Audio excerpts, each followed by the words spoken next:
할렐루야. 오늘 추수감사 예배입니다. 1년에 꼭 이맘때 우리가 추수감사 예배를 드리는데 우리가 거둬야 될 수확은 영적인 것입니다. 우리가 하나님 앞에 섰을 때 영적인 열매 외에는 아무것도 가지고 갈 수가 없습니다. 여러분, 이 세상의 일도 우리가 성실하게 하지만 항상 우리는 주님 앞에 보여드릴 열매를 맺는 것에 주목해야 하는 것입니다. 작년보다 올해가 더 성장하고 더 거룩하고 더 하나님의 기쁨이 되는 그러한 저와 여러분이 되기를 주의 이름으로 축원합니다. 오늘 믿으면 감사할 수 있다, 이런 제목으로 말씀을 나누겠습니다. 감사는 우리 인간의 삶에 반드시 있어야 될 마음가짐입니다. 만약에 자녀가 자기 부모에게 감사할 수 없다면 얼마나 불쌍한 인생입니까? 자기를 낳아주고 길러주신 부모님한테 감사할 수 없는 자녀, 참으로 불행한 인생이 아닐 수 없습니다. 요즘에 그런 사건들이 많이 일어나죠. 자기 친부모를 살해하고 그런 사건들이 일어나는 것입니다. 부모가, 엄마가, 아들이, 다 큰 아들이 맨날 방에서 게임만 하고 아무것도 안 하고 무의도식하니까 너 어떻게 그렇게 하려고 하냐 한마디 했다고 잔인하게 엄마를 살해하고, 그리고 또 태연하게 또 뭐 PC방에 가서 게임하고 뭐 그런 일어날 수 없는 일들이 많이 일어나는 것입니다. 또 부부가 서로에게 감사하지 못한다면 그것도 참으로 불행한 가정이겠죠. 물론 부부가 티격태격 할 수 있어요. 그래도 서로에 대해서 감사하는 마음이 있어야 하는 것입니다. 나랑 살아줘서 감사해. 나 같은 사람과 함께 있어줘서 감사해. 이런 마음이 서로에게 있어야 하는 것이죠. 내 주변에 가장 가까운 사람들에게 내가 감사할 수 없다면 그것도 가련하고 불쌍한 인생입니다. 내 주변에 가장 가까이 있는 사람들 한 명에게도 내가 감사하지 못하고 있다면 그건 정말 잘못된 것이죠. 그런데 우리 감사의 대상의 가장 우선순위 누굽니까? 하나님이시죠.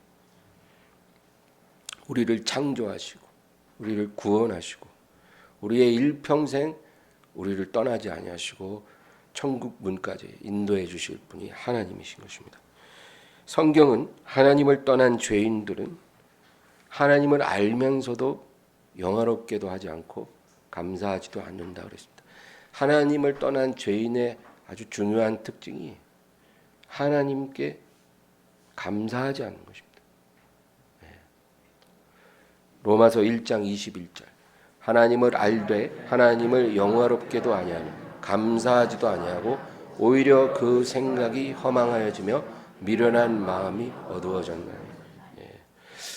하나님을 믿는 사람이라도 하나님께 감사하는 것이 사라지면 그 사람이 지금 영적으로 아주 심각한 문제가 있는 것입니다. 시편 50편 23절 감사로 제사를 드리는 자가 나를 영화롭게 하나니 그의 행위를 옳게 하는 자에게 내가 하나님의 구원을 보이리라. 하나님께 감사하는 자가 하나님을 영화롭게 하는 것입니다. 우리가 하나님께 영광이 되는 삶을 살기를 원하면 제일 먼저 하나님께 감사할 수 있어야 돼요. 하나님이 내게 주신 것에 대해서 바르게 깨닫고 그것에 감사할 수 있을 때 우리가 하나님께 영광 돌리는 삶을 사는 게 가능해집니다. 내가 무엇을 받았는지 모르고 감사하지도 않는 우리가 무엇을 드려서 하나님을 기쁘시게 하겠습니까? 자녀가 부모에게 효도하려면 제일 먼저 부모님 은혜에 감사할 줄 알아야죠. 부모한테 조금 더 감사하지 않는 자녀가 어떻게 효도를 할 수 있습니까? 불가능한 일입니다. 막 부모님 모시고 좋은 데 모시고 여행 가고 맛있는 거 사드리고 다 좋아요. 그런데 그 모든 것보다 더 우선되는 게 입술로 감사하다고 말할 수 있어야 합니다. 어머니 아버지에게 감사합니다. 부모는 자식에게 항상 미안함이 있을 수 있어요. 표현은 안 하셔도. 내가 참 해준 게 없다. 그런데도 자식이 부모에게 감사하면 그것만큼 효도가 없는 것입니다. 감사는 억지로 시켜서 되는 게 아닙니다. 인위적으로 교육시키고 가르쳐서 감사를 하게 만들 수는 없습니다. 우리가 시켜서 가르쳐서 감사하게 하는 것은 그건 진정한 감사가 될 수가 없습니다. 감사하는 자가 감사해야 될 이유를 깨달을 때 비로소 그 감사는 효력을 발생하는 것입니다. 그러니까 그것은 자발적이어야 되고, 그리고 내가 무엇을 왜 감사해야 하는지 깨닫는 사람이 진정한 감사가 가능한 것입니다. 교회에 왔어요. 어떤 사람이 이제 처음에 교회에 왔습니다. 근데 이제 목사님이 설교를 하시는데 감사해야 복을 받습니다. 이런 설교 많이 하잖아요. 감사해야 복이 임합니다. 그러니까 복 받고 싶거든요. 문제가 너무 많은 인생이에요. 그래? 감사해야 복을 받아? 그래서 감사를 한다는 거예요. 복을 받기 위해 감사할 이유도 모르면서 억지로 감사를 하는 겁니다. 복을 주신다니까. 감사합니다. 감사합니다. 감사합니다. 여러분, 이런 감사를 하나님이 기뻐하실까요? 그런 감사는 의미가 없는 것입니다. 오늘 본문 말씀 다시 보겠습니다. 역대상 16장 14절. 여호와께 감사하라. 그는 선하시며 그의 인자하심이 영원하니로다. 이 구절은 성경에 아주 자주 나옵니다. 근데 여기 보면 이제 하나님께 감사하라. 그리고 그 다음에 이어진 말이 감사해야 할 이유에 대해서 말하는 거죠. 그냥 막연하게 무조건 감사해야 하니까 감사하라가 아니라 그는 선하시며 그의 인자하심이 영원하심으로 우리가 감사해야 마땅하다. 그겁니다. 성경에 이 하나님께 감사라는 말이 수없이 나오잖아요. 그런데 항상 하나님께 감사를 할 때 그 수식어처럼 따라오는 것이 그의 선하심과 인자하심이라는 두 단어입니다.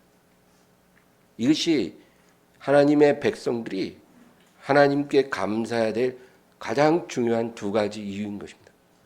우리는 감사를 드려도 성경적으로 감사할 수 있어야 되잖아요. 그때 우리가 감사할 이유는 그의 선하심과 인자하심 때문입니다. 감사가 안 나오는데, 왜 감사해야 될지도 모르는데 억지로 감사하는 건요, 그런 감사가 될 수가 없는 것입니다. 하나님은 그런 감사를 전혀 원하시지 않습니다. 우리가 감사를 한 번을 드려도 우리 안에서 자발적으로 우러나오는 그의 선하심과 인자하심을 인하여 우리가 감사를 드릴 때 하나님이 그 감사를 통해 영광을 받으시는 겁니다. 그냥 입버릇처럼 감사. 그거는 하나님이 그런 감사를 요구하신 적도 없고 하나님이 기뻐하시는 감사가 아닌 것입니다.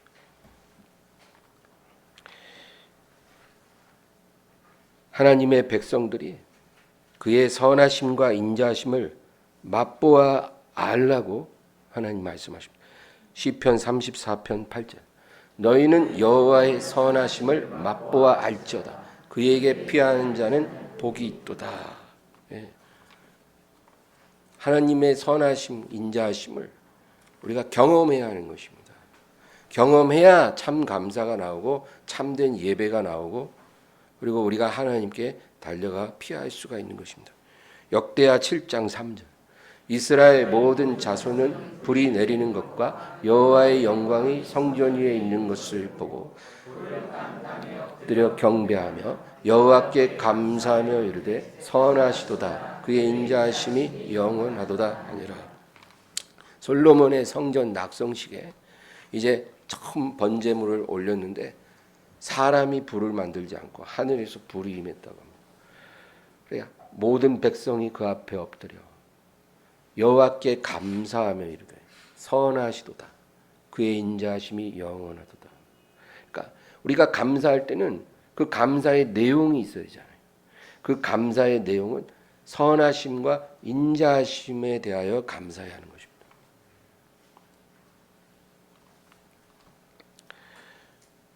하나님이 어떤 분인지 모르는데 어떻게 하나님께 감사를 하겠습니까? 그래서 참 감사를 드리려면 하나님을 맛보아 알아야 하는 것입니다. 교회에 막 나온 초신자에게 하나님께 감사한다 하라고 막 가르쳐요. 감사해야 돼. 감사해. 그렇게 감사가 나오는 것이 아닙니다.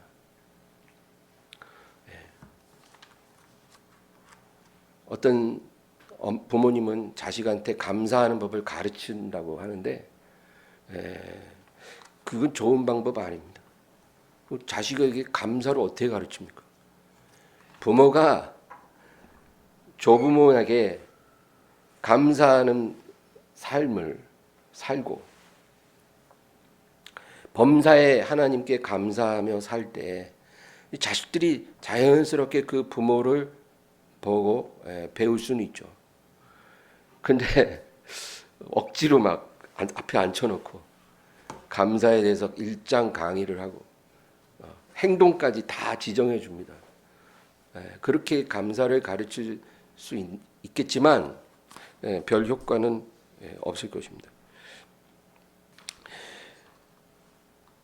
오늘 우리가 첫 번째로 하나님 앞에 감사할 내용은 그의 선하심에 대한 감사입니다. 시편 5편 4절.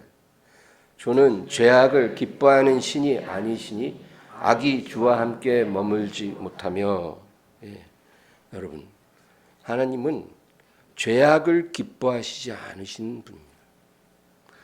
하나님은 우리가 죄를 짓잖아요. 우리가 죄를 지어도 아무 일도 안 일어나죠. 아무 일도 안 일어나기 때문에 하나님이 우리가 짓는 죄를 그냥 아무렇지도 않게 여길 거라고 생각하면 안 됩니다. 하나님은 큰 죄든 작은 죄든 죄를 기뻐하시지 않습니다. 죄를 미워하시는 분입니다. 우리가 죄를 지어도 가만히 계신 것은 오래 참으시는 거지 기뻐하는 게 아닙니다. 용인하시는 게 아닙니다. 그걸 우리가 알아야 해요. 하나님의 심판이 속히 실행되지 아니하므로 인생들이 죄를 범하는데 담대하도다. 그런 구절이 있어요. 심판이 바로바로 안 오니까 죄를 담대하게 범하는 겁니다. 네가 죄를 범했을 때 잠잠하였더니 나를 너와 같은 줄로 네가 생각하였도다. 하나님은 우리와 같지 않으십니다. 우리에 대해서 오래 참아주시고 스스로 깨닫고 회개할 때까지 기다려 주시는 것입니다. 여러분, 우리 주변에 좀 이상한 사람이 우리를 자꾸 힘들게 해요.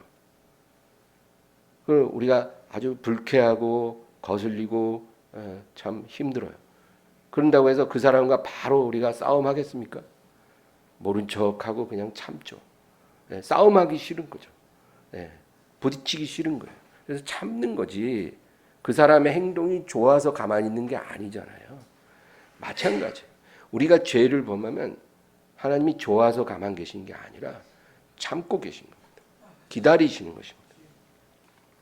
하나님은 악을 기뻐하지 아니하시고 악을 행하지도 못하시는 분이십니다. 이 말은 반대로 하나님은 그가 사랑하시는 자에게 언제나 선만 행하시는 분이죠.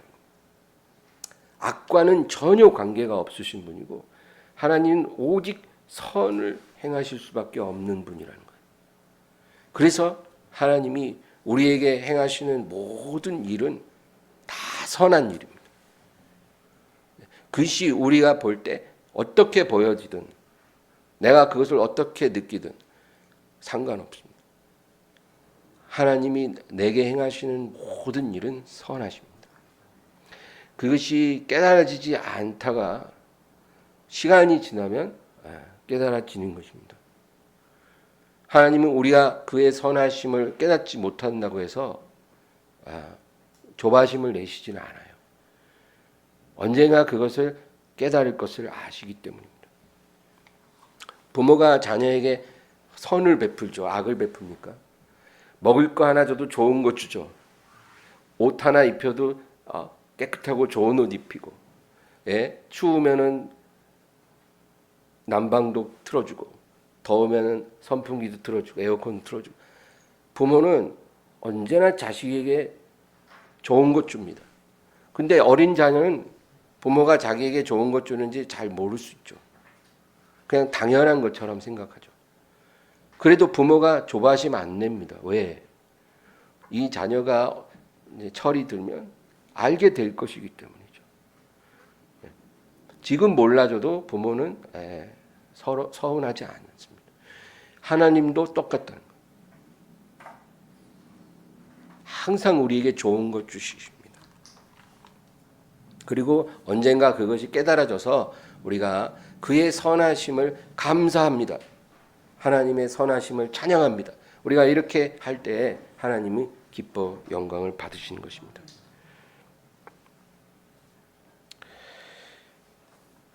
이 사실이 깨달아져야 우리가 감사가 나오는 거예요. 그의 선하심을 맛보아 알아야 감사할 수 있습니다. 요셉이 애굽의 총리가 되고 자기 가족들을 애굽으로 이주시키고 이제 그 아버지 야곱이 돌아가십니다. 그러니까 그 형들이 이제 불안해졌어요. 아버지 살아계실 때는 동생이 우리에게 해코지할 일이 없지만 이제 아버지 안 계시니까 이제 과거의 그 원한을 이제 갚지 않을까 무서웠어요. 그래서 동생 앞에 가서 또 다시 사과를 합니다. 우리가 정말 죄송하게 됐다. 동생인데도 너무 어려워요. 총리 대신이니까 우리를 너그러이 용서해 주시기를 바랍니다. 그러니까 요셉이 뭐라 그래요? 창세기 50장 19절 20절. 요셉이 그들에게 이르되 두려워하지 마소서. 내가 하나님을 대신하리이까. 당신들은 나를 해하려 하였으나 하나님은 그것을 선으로 바꾸사 오늘과 같이 많은 백성의 생명을 구원하게 하시려 하셨나니. 두려워 마소서. 당신들은 나에게 악을 행하고 나를 해치려 했었으나 내 하나님은 그것을 선으로 바꿔주셨다는 겁니다. 그래서 오늘과 같이 이렇게 더 복된 열매를 주셨다는 겁니다. 당신들은 나를 죽이려고 애굽에 팔았지만 그 일이 오히려 선으로 역사를 해서 오늘과 같이 이렇게 내 삶을 존귀하게 하시고 또 만민의 생명을 구원하게 하지 않았습니까? 여러분, 하나님은 우리에게 임하는 모든 좋지 않은 일도 그거를 선한 것으로 바꾸시는 것입니다. 그게 하나님이 하시는 일이에요. 사랑하는 자녀에게 임하는 모든 좋지 않은 일들도 다 선으로 바꿔주십니다. 원수가 공격을 해도 선으로 바꿔서 더 잘되게 해주시고 불행한 일을 당해도 선으로 바꿔주시고 내가 어떤 실수를 하고 부족함으로 인해서 문제가 생겨도 그것마저 선으로 바꿔주시는 것입니다. 우리가 이 사실을 우리 마음으로 깨달을 때 하나님께 감사할 수 있는 거예요. 선하신 하나님께 감사합니다. 내 주위에 있는 모든 상황이 나를 억울하게 하고 괴롭게 했지만 하나님은 그 모든 것 다 지켜보시고 그걸 선으로 바꾸사 나를 연단하시고 내 모든 상황을 하나님이 더 복되게 바꾸어 주신 것을 감사합니다. 우리가 이렇게 감사를 할 때 하나님이 그 감사를 받으시는 것입니다. 우리의 감사가 하나님을 영화롭게 하는 것입니다. 근데 그런 게 아무것도 없이 그냥 아유 감사 그저 감사. 왜 감사하냐면요, 복을 주신대잖아요. 그래서 감사. 이런 감사는 그만하세요. 이제 그런 감사는 하나님이 원하시는 감사가 아닙니다. 내가 복 받으려고 그냥 100번 1000번 감사하는 그런 감사는 우리가 이제 그만하고 성경적으로 하나님의 선하심을 내가 깨달았습니다. 하나님은 내 삶에 일어나는 모든 흉악한 사건들, 정말 나를 고통스럽게 한 그 삶의 모든 조각들을 가지고 하나님은 다 그걸 사용해서 정말 놀라운 퍼즐 작품을 만드시는 아티스트십니다. 나는 아무것도 한 게 없는데 나는 그 퍼즐 작품을 이루는 그냥 판때기에 불과한데 내 삶에 일어난 모든 좋은 일, 안 좋은 일, 모든 우울한 일, 괴로운 일, 모든 조각들을 다 하나님이 사용해서 정말 놀라운 예술 작품을 완성하시는 분이십니다. 우리 하나님께 감사하고 찬양합니다. 우리가 이런 고백을 해야 될 줄로 믿습니다. 로마서 8장 28절. 우리가 알거니와 하나님을 사랑하는 자 곧 그의 뜻대로 부르심을 입은 자들에게는 모든 것이 합력하여 선을 이루느니라. 모든 것이 합력하여 선을 이루신다잖아요. 왜? 선하신 하나님이니까. 하나님이 하실 수 있는 건 이거밖에 없어요. 모든 것이 합력하여 악을 이루실게 하실 수가 없는 분이 하나님이십니다. 사람이 지옥에 떨어지는 건요, 하나님이 그 사람을 지옥에 보내는 게 아니라 자기 발로 선택하는 거예요. 하나님이 우리에게 믿음으로 구원받을 수 있도록 문을 열어주셨잖아요. 예. 어떤 사람은 뭐 꼭 그렇게 예수를 믿어야 용서해 주시고 구원해 주시냐. 그냥 용서한다 그러면 용서되는 거지 않겠냐. 하나님인데. 그냥 통 크게 용서를 탁 쏘시면 되지. 뭐 그렇게 독생자를 보내서 십자가에 죽게 하고 또 그를 바라보고 믿는 자만 구원받게 하시고 안 믿으면 구원 못 받게 하시고 뭐 그렇게 찌질하게 그러냐. 그냥 통 크게 내가 인류를 구원하노라. 그러면 더 멋있을 텐데. 이런 말하는 사람도 있잖아요. 여러분, 하나님이 사랑의 하나님만이 아니라 공의의 하나님이잖아요. 사랑과 공의가 공존하신 분이에요. 사랑만 하는 게 아니라 공의롭기 때문에 그냥 용서가 안 되셔요. 그거는 하나님께 불가능한 일이에요. 죄를 지었는데 그냥 용서하고 이게 안 돼요. 공의로우시기 때문에. 그래서 그 죄값을 치러야 되는데 우리가 치르면 살자가 없으니까 그 아들을 보내어 그 죄값을 치르게 하시고 하나님의 공의와 사랑을 예수님 안에서 다 만족시키신 후에 그 이름을 믿는 자마다 값없이 구원받게 해주신 거예요. 그러니까 얼마나 감사합니까? 믿기만 하면 구원받아요. 왜? 우리가 갖고 있지 않은 그 공의를 예수님이 만족시키셨기 때문에. 그런데 예수님을 믿지 않겠다고 하는 사람들은 자기가 공의를 만족시켜야 되거든요. 그게 가능합니까? 우리가 못하죠. 그래서 심판에 들어가는 거예요. 하나님은 우리의 모든 삶을 선하게 이루시는 하나님이십니다. 마태복음 7장 9절에서 11절. 너희 중에 누가 아들이 떡을 달라 하는데 돌을 주며 생선을 달라 하는데 뱀을 줄 사람이 있겠느냐? 너희가 악한 자라도 좋은 것으로 자식에게 줄 알거든. 하물며 하늘에 계신 너희 아버지께서 구하는 자에게 좋은 것을 주시지 않겠느냐?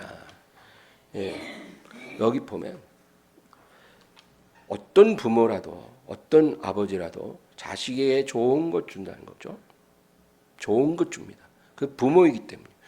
그런데 하물며 하늘에 계신 너희 아버지가 구하는 자들에게 좋은 것 주시지 않겠느냐. 그러니까 하나님은 우리가 무엇을 구하든 결국 우리에게 주실 땐 좋은 것 주십니다. 우리가 구하는 게 좋지 않을 수 있잖아요. 우리는 좋지 않은 것도 좋은 건 줄 알고 구하잖아요. 그런데 하나님이 볼 때 좋지 않으면 안 주십니다. 여러분, 안 주시는 것도 은혜입니다. 아까 찬양했잖아요. 응답하심도 감사, 거절하심도 감사. 우리가 안 좋은 것 구하니까 안 주시는 거예요. 그리고 하나님은 좋은 것으로 바꿔주십니다. 예. 어린 아이가 자꾸 안 좋은 거 손에 집어 입에다 넣으려고 그러잖아, 아기가. 근데 엄마가 뺏으면 또 잡아서 또 입에 넣으려고 그러고. 그러면 어떻게 해요? 엄마가 그거 그냥 내비둬요? 아이고, 원하는데 뭐 배 째고 수술하면 되지. 먹어라, 먹어. 이런 엄마가 어디 있겠어요? 예? 안 줘요. 자꾸 애가 하고 막 땡깡 놓으면 막 힘으로 뺏어서 감춰버리고, 그리고 거기다 그 손에다가 먹을 만한 거 딱 집어주죠. 이거 먹어, 이거 먹어, 이게 더 맛있어. 그게 엄마잖아요. 우리가 하나님께 해로운 것 구하면 왜 주시겠냐고요? 안 줘요. 아유, 하나님 저한테 돈 10억만 주세요. 10억. 10억만 주시면 너무 감사할 것 같아요. 그런데도 안 주셔요. 아이, 하나님 안 믿고 사는 죄인들도 100억씩 200억씩 벌고 잘 사는데 왜 내가 10억 달라는데 그것도 이렇게 인색하세요? 10억 주면 그 사람 어떻게 될까요? 하나님이 보실 때 그 사람 하나님과 멀어집니다. 그 10억 다 날릴 때까지 하나님 앞에 안 와요. 하나님이 어떻게 될 거 다 아시기 때문에 안 주시는 거예요. 그리고 좋은 것으로 바꿔주십니다. 고등학생 아들이 오토바이 사달라고 아버지한테 조르면 아버지가 사주겠습니까? 거절하죠. 그리고 몇 년 지나서 군대 갔다 오고 자기 절제가 될 때 안전한 자동차를 사줄 수는 있죠. 그러나 고등학생 아들한테 오토바이 사주는 아버지는 없는 것입니다.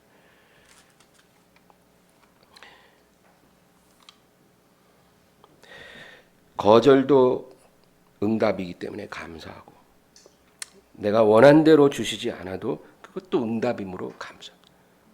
하나님은 선하시기 때문에 거절하신 것도 감사할 수 있는 거예요. 우리가 그걸 믿기 때문에. 선하시고 좋은 것만 주시니까 안 주시는 것도 감사합니다. 두 번째 감사할 것은 그의 인자하심에 대해서입니다. 사람이 세상에서 실패하고 상처를 받게 되면 제일 먼저 누구 생각이 날까요? 부모님 생각납니다. 아들이 바깥에서 사업하다가 쫄딱 망하고 빚쟁이에게 막 쫓겨다니고 막 진짜 집도 아무것도 다 없이 막 너무나 비참한 상황이 됐을 때 누구 생각나겠어요? 부모님 댁에 가야겠다. 부모 생각나는 것입니다. 약해진 나를 불쌍히 여기고 있는 그대로 나를 품어주실 분이라고 믿기 때문이겠죠. 내 주변에 있는 사람이 다 나를 떠났을 때 하나님은 나를 박대하지 않을 것이라는 우리가 믿음이 있으면 하나님께 감사할 수 있습니다. 이게 하나님의 인자하심입니다.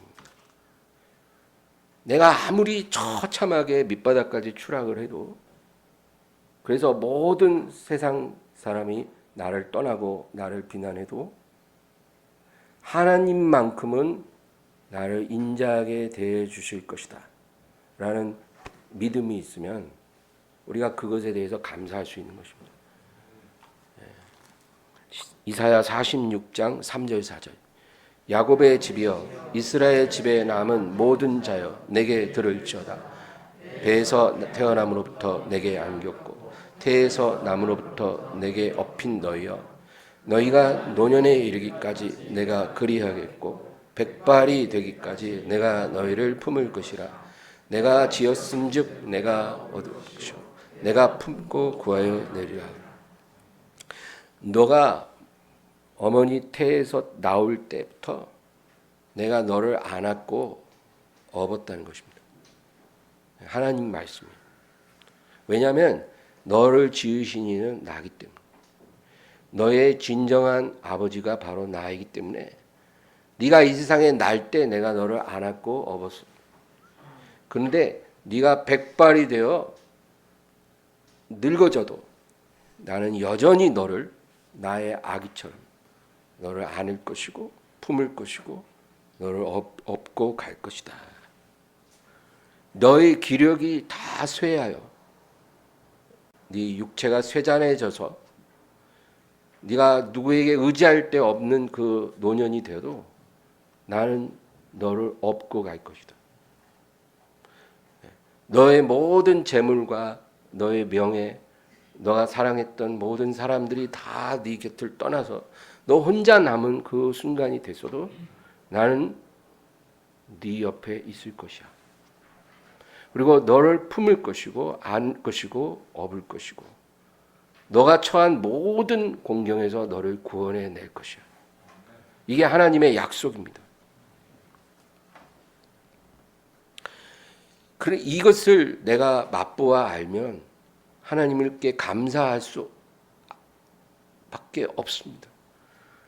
이거 깨달으면 진짜 감사가 우리에게 흘러나오는 거예요. 우리의 노래 한 곡조라도 진정한 노래가 되는 거예요. 그냥 찬양 부르면서 뭐 휴대폰도 봤다가 뭐 그냥 마치 유행가 흥얼거리듯이 찬양하는 그런 찬양이 아니라 진정한 노래가 되는 거예요. 감사의 노래. 눈물이 쭉 흘러내려요. 가슴에 손을 탁 얹고 감사하는 거예요. 그런 노래를 하나님이 듣고 싶은 거예요. 그런데 우리가 하나님의 인자하심을 받아들이기 전에 반드시 한 가지 조건을 갖춰야 합니다. 뭘까요? 하나님 앞에서 겸손해야 합니다. 하나님의 인자하심을 받으려면 그냥 무조건적으로 우리가 그것을 받는 게 아니라 겸손해져야 그 인자하심 속에 들어갈 수가 있습니다. 이거를 꼭 기억하시기 바랍니다. 겸손하지 않으면 하나님의 인자하심을 맛볼 수가 없습니다. 여러분 성경은 겸손한 자에게 인자하심이 임한다 그랬습니다. 아버지를 떠난 아들이 겸손해지니까 그 아버지가 그를 맞아주고 그리고 옛날에 그 모든 것을 회복시켜 주신 것입니다.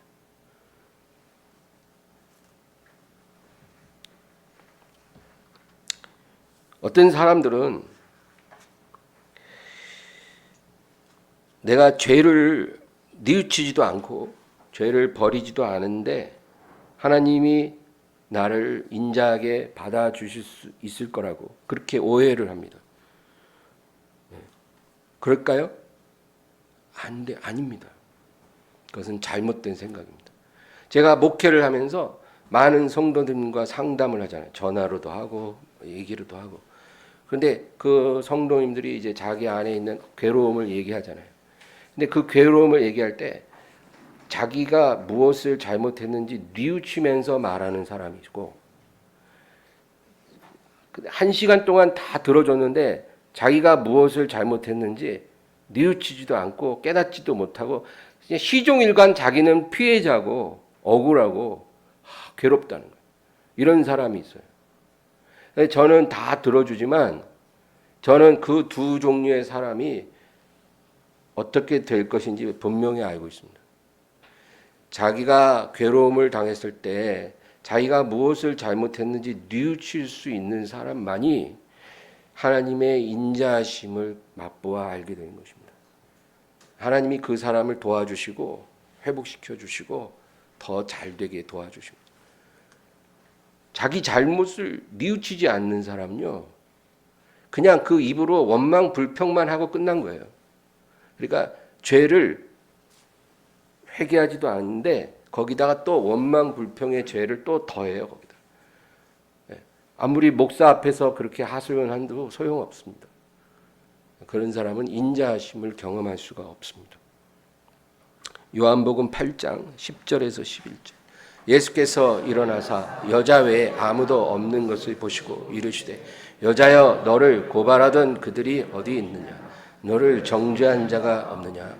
대답하되 주여 없나이다. 예수께서 이르시되 나도 너를 정죄하지 아니하노니 가서 다시는 죄를 범하지 말라 하시니라.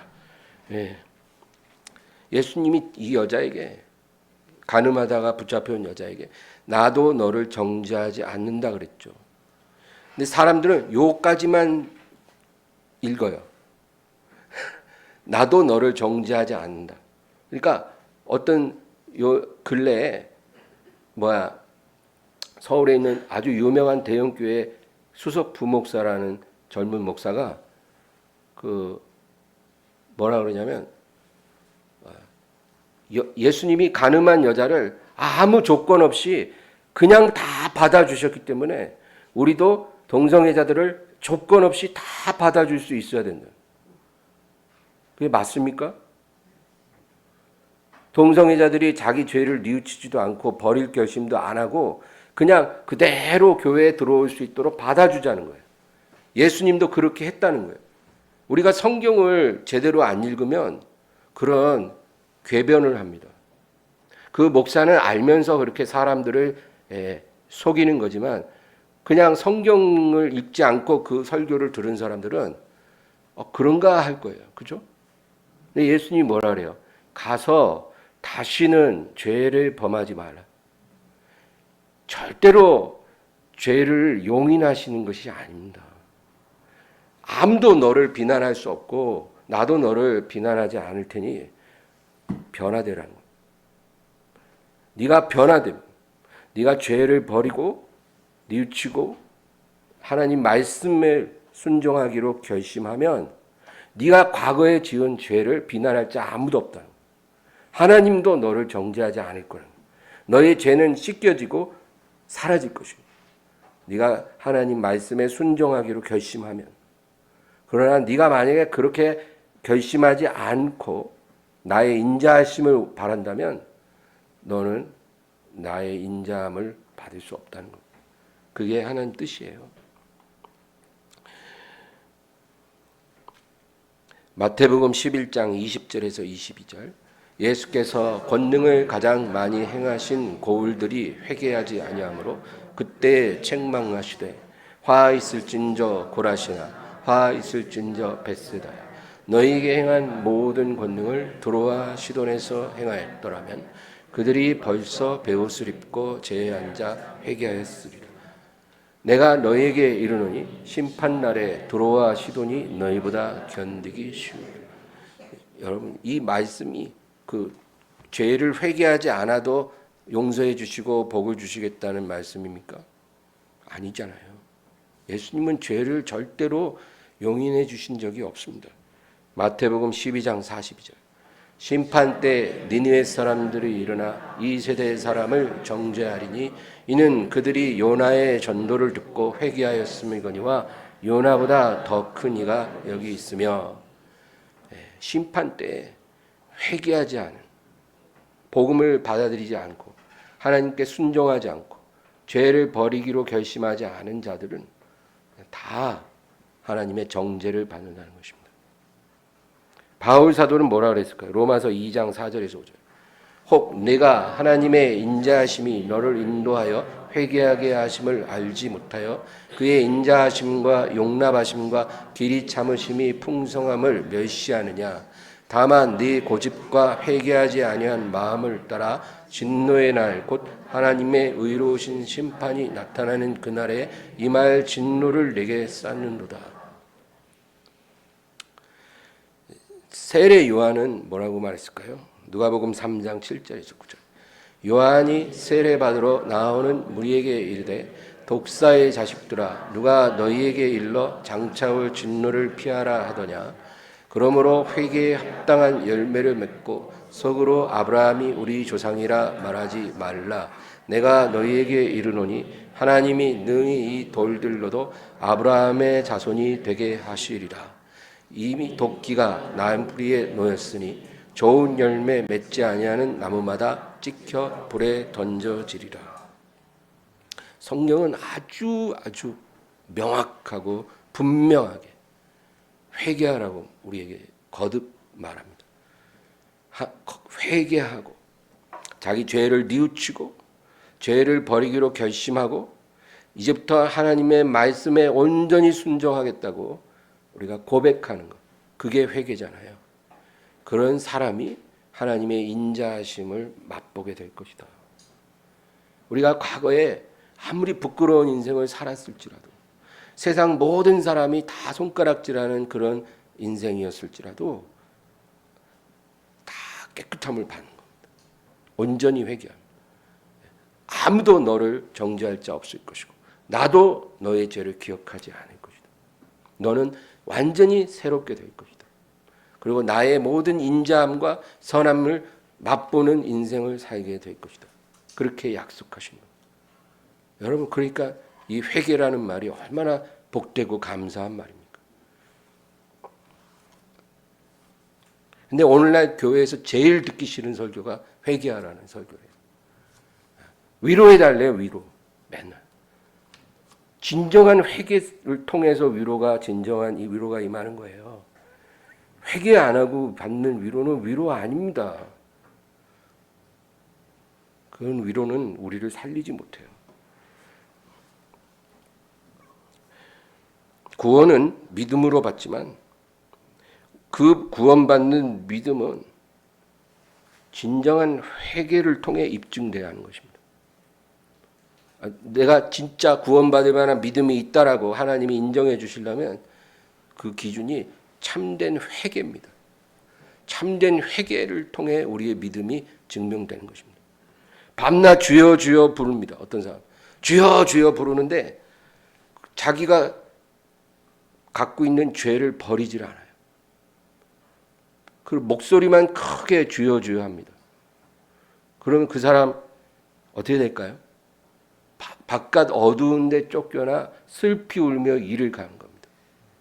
왜 일을 가는 줄 아세요? 분해서 일을 가는 거예요. 분해서.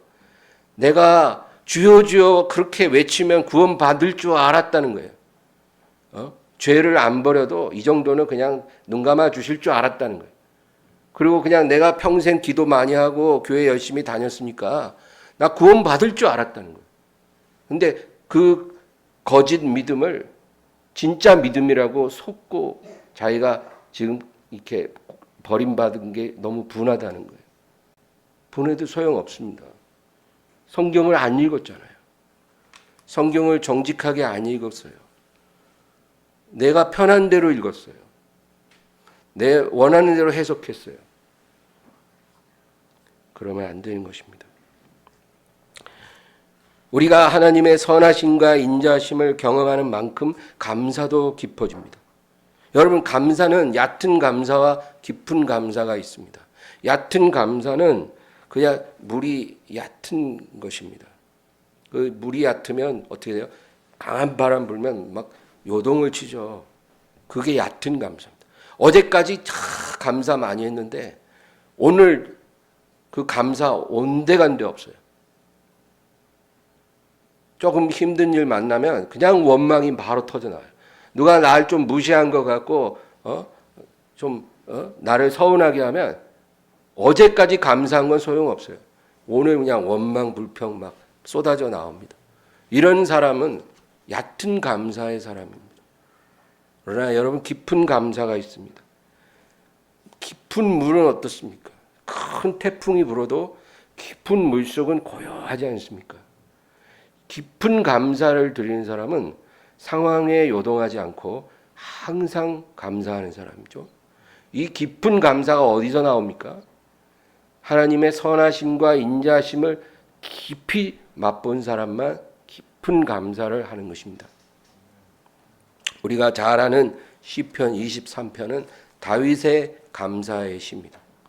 다윗의 신앙이 이 한 편에 요약되어 있어요. 근데 이 시편의 6절까지 되어 있는데 1절에서 5절까지 보면 구구절절이 다윗이 경험한 하나님에 대해서 고백하는 겁니다.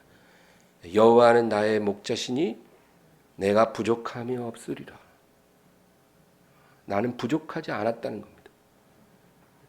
그가 나를 푸른 초장 쉴만한 물가로 인도하신다는 겁니다. 그가 경험한 하나님은 부족하지 않게 해주시고 인도해 주신 하나님. 그가 내 영혼을 소생시키고 자기 이름을 위하여 의의 길로 인도하시는도다. 내 영혼도 소생하게 하고 하나님의 영광을 위해 의의 길로 나를 인도해 주신다. 사망의 음침한 골짜기에 내가 처할지라도 그가 옆에서 지팡이와 막대기로 나를 안위해 주신다는 겁니다. 네, 여러분 목자에게 긴 지팡이와 짧은 막대기가 왜 있는지 아시나요? 긴 지팡이는 온순한 양들을 살살살살살살 이렇게 인도할 때 쓰는 겁니다. 말 잘 듣는 온순한 양들은 긴 지팡이로 살살살살 해도 잘 따라와요. 그런데 말 안 듣는 양들도 있어요. 좋게 말하면 안 들어요. 그러면 짧은 막대기로 엉덩이를 탁 때리면 그때서 정신이 번쩍 나가고 따라옵니다. 그래서 목자는 지팡이도 필요하고 막대기도 필요하다는 거예요. 우리 주님께서 우리를 인도하실 때도 온유한 음성으로 인도하시기도 하고 험한 징계를 통해서 정신이 번쩍 나게 해주시기도 하는 겁니다. 그런데 어쨌든 선하신 주님이 우리를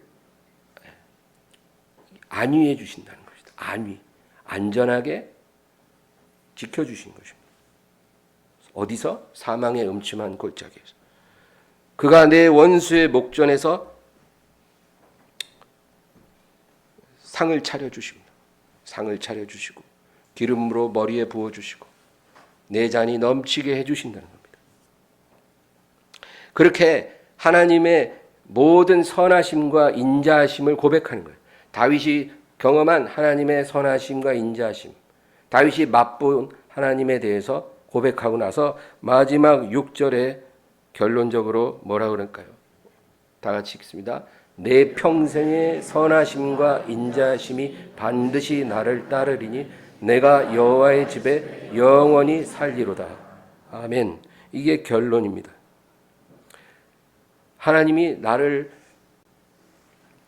부족하지 않게 해주시고 지켜주시고 안위해 주시고 인도해 주시고 상차려 주시고 기름 발라 주시고 채워 주시고 이 모든 게 하나님의 선하심과 인자하심인데 이제까지 그렇게 나를 인도해 주신 것 같이 앞으로도 이 선하심과 인자하심이 반드시 나를 따를 것을 믿습니다. 내가 영원히 하나님과 함께 거하게 될 것을 믿습니다. 이 고백이에요. 이게 감사입니다. 이게 감사예요. 이게 은혜입니다. 은혜 하잖아요. 그 은혜는 그냥 막연한 게 아니라 나의 일생에 그의 선하심과 인자하심으로 나를 지켜주신 그것이 은혜인 겁니다. 그리고 그 은혜가 이제까지와 같이 앞으로도 계속될 것을 믿고 감사를 드리는 것. 그게 은혜입니다.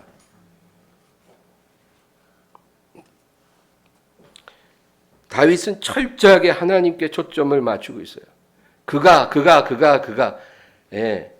계속 1절에서 5절까지는 그가 3인칭 대명사. 그가 히로 시작해요. 그가 나를 인도하시고 지켜주시고 안위하시고 그러다 마지막에 가서는 내 평생에 선하심과 인자심이 반드시 나를 따르리. 내가 여호와의 집에 영원히 살리로다. 예.